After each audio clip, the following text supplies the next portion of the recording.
So, as the Eagles roster turns, Khalil Tate has been let go, freeing up a roster spot. Alex Ellis, a guy who I thought might have had a fighting chance if we kept 3 tight ends to make the roster, was let go so we could sign Jason Peters. Things are happening, and now we have an available roster space. Might there be a move coming for the Philadelphia Eagles? All right, y'all. Let's get into it.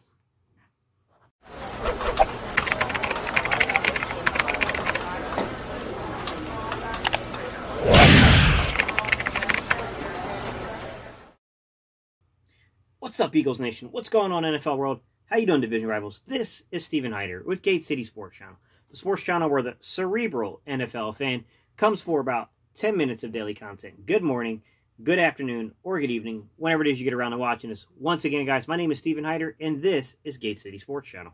All right, y'all, today's topic. So the Eagles freed up a roster space. They let Khalil Tate go. And I know that there were members of this community that really were high on Khalil Tate. Some of you guys really felt like Khalil Tate, if given an opportunity, could develop and be the next Greg Ward Jr. for the Philadelphia Eagles. Now, I will say this.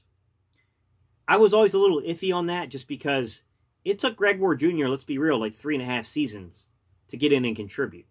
Now, we can argue that he was ready by the beginning of this, last season, so 3 years, or even the end of the season prior, so 2.5, 2 3/4, whatever. But nonetheless, you get my point. Greg Ward Jr. was a long-term developmental piece. The Eagles have had great success doing things like this, right? I mean, we've definitely pulled some guys out and developed them. We got guys along the offensive line we've done this with. We got guys along the offensive line we're continuing to do this with, like Gibson and some other guys, right? Sua Opeta. There's a lot of guys we've been working with on the offensive line we tend to do this type of thing with. You can even argue that Boston Scott, even though I'm pretty sure Boston Scott was a late draft pick, like a 6th-rounder, who was put on other teams' practice squads and ended up coming into Philly. And look, I mean, we've had a lot of success doing this with guys. I mean, no doubt about it. I mean, from Joshua Perkins to, Boston Scott to Greg Ward Jr., these 3 guys played huge roles down the stretch for the Philadelphia Eagles. And that's part of what shocks me a little bit here is that when you're looking at what's going on, when we signed Jason Peters, the resulting roster move that occurred is we actually released tight end Alex Ellis. That one did kind of catch me a little off guard just because I thought the Eagles coaching staff was higher on Alex Ellis than apparently what they were. I thought Alex Ellis, when given opportunities last season, like in mini camp and training camp, and then, of course, coming into preseason games, I thought he played pretty well, and I thought the Eagles were pretty high on him, and then he just kind of suffered an injury. That one caught me. That one caught me off guard, I won't lie. The Alex Ellis letting go, because I thought, like, hey, man, like, the Eagles kind of got a good thing going on at tight end. Like, Goddard, Ertz. Then you had, guys that you could consider keeping 3 tight ends because of the way that, with Joshua Perkins and with a guy like Alex Ellis. Alex Ellis being gone definitely reshapes the roster, in my opinion, man. I think to me, it's starting to really seem like unless Joshua Perkins just balls out, and don't put it past Joshua Perkins to do it, man, because I thought the Eagles have been high on Joshua Perkins for a while, too, and I thought Joshua Perkins stepped up in a big way.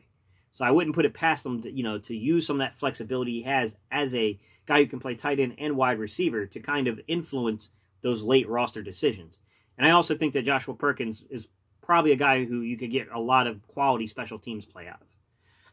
Now, the problem with this is that the fate that Khalil, Tate suffered is because we're so deep at the wide receiver position. I mean, if you just think about it, we got one guy going on the PUP list on Alshon Jeffrey who we wouldn't have to probably worry about that until like week 6 through 8.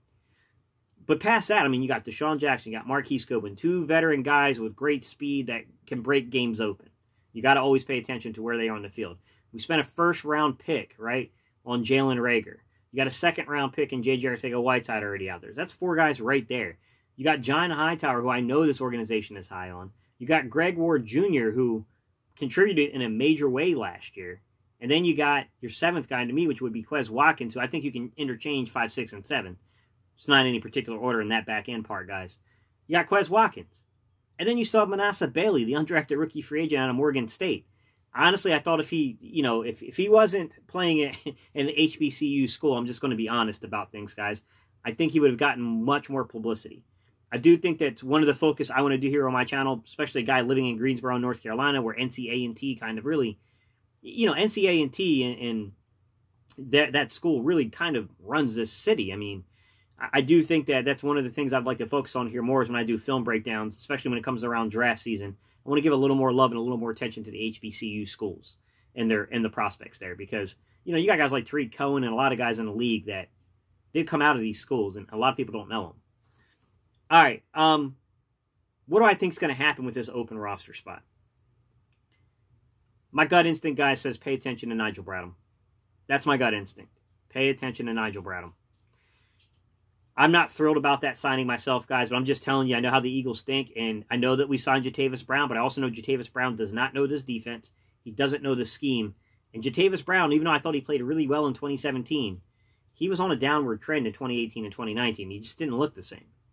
So I do wonder if Jatavis Brown has a legitimate shot at making this roster. And I wouldn't be shocked if the Eagles aren't going to bring back Nigel Bradham just because there's not a lot of experience in that linebacking core.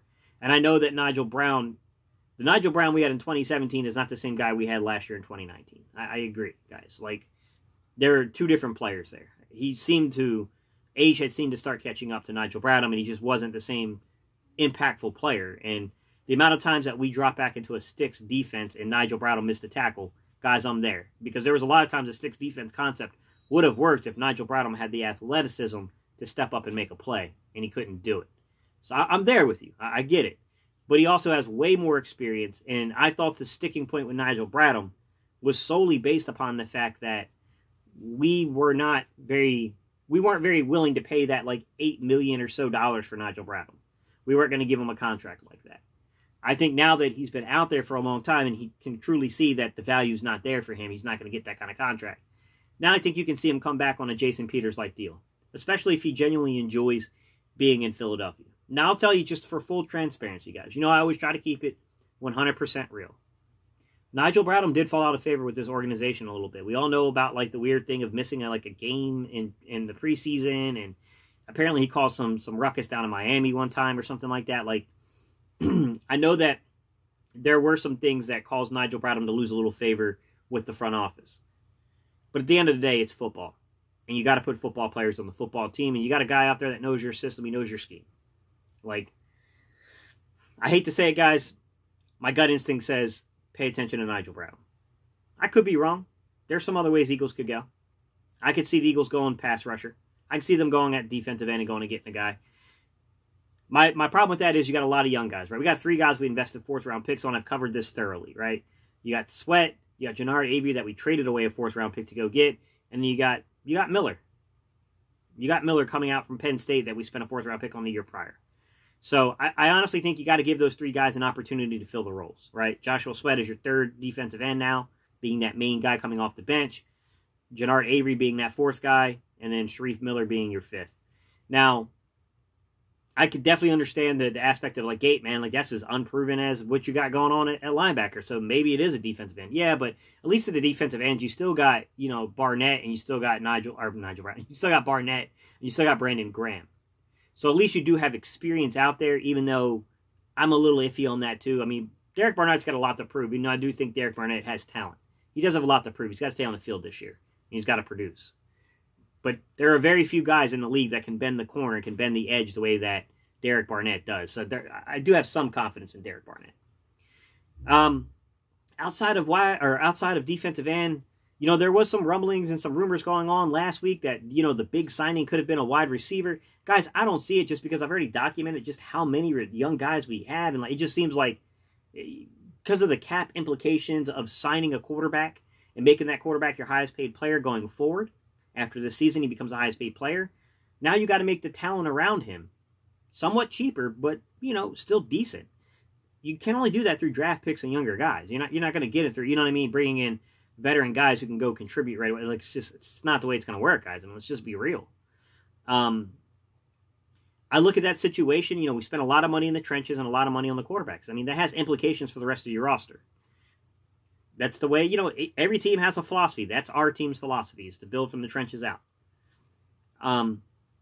Past wide receiver, I think the other one that makes a lot of sense to me outside of linebacker, defensive end, the one that makes a lot of sense to me, guys, is running back. And listen, just like defensive end, I would give these guys a chance to win the job in camp before I sign somebody. This is my theory on this, guys. All right? I like Boston Scott as our number 2. I think Boston Scott is highly underrated, and I think this kid can play. The problem I have with Boston Scott is, and why I say that just kind of keep it on your peripheral, I don't know that Boston Scott's the guy you want carrying the majority of your carries, taking the majority of your carries, right? I think you want another guy probably coming in for a 2 or 3 game stretch if something were to happen to take those 15 to 20 carries. Then you would have, Boston Scott coming in for another 8 to 10. What makes him effective, right? That's where I think you can watch out for veteran presence. If you get guys like, let's just be real, Elijah Holyfield can't do the job. Michael Warren proves he can't do the job. Because those are 2 contact balance backs on this roster. Then we got 2 special teams guys that I think could contribute on the offense too with very minimum amount of snaps, right? You got Adrian Kilns, I think, could be a dynamic punt returner and kick returner. You got Corey Clement, if he proves to be healthy, he's already proven he can be a very good special teams player, and he's a pretty dang good receiving back. So I would give these guys a chance to prove it before I went and made a signing, personally. But, nonetheless, I would watch those. My gut instinct, look out for Nigel Bradham or another veteran linebacker. Bradham or another veteran linebacker is where I would say. Past that, I would say look out for a pass rusher. Past that, I would say look out for a veteran running back. Those are the 3 areas I think could happen. The last conspiracy level crap that could go down here, and it's not really conspiracy level crap, but whatever. You could see the Eagles maybe starting to tailor down that roster to 80 people, expecting the NFL to take us from 90 to 80 because of COVID-19. That is a possibility. I don't think it's a likelihood, though. I don't think that's what's going on. I just think we're freeing up space to go sign somebody. All right, y'all. These are my thoughts. These are my opinions. But I want to know, what do you think?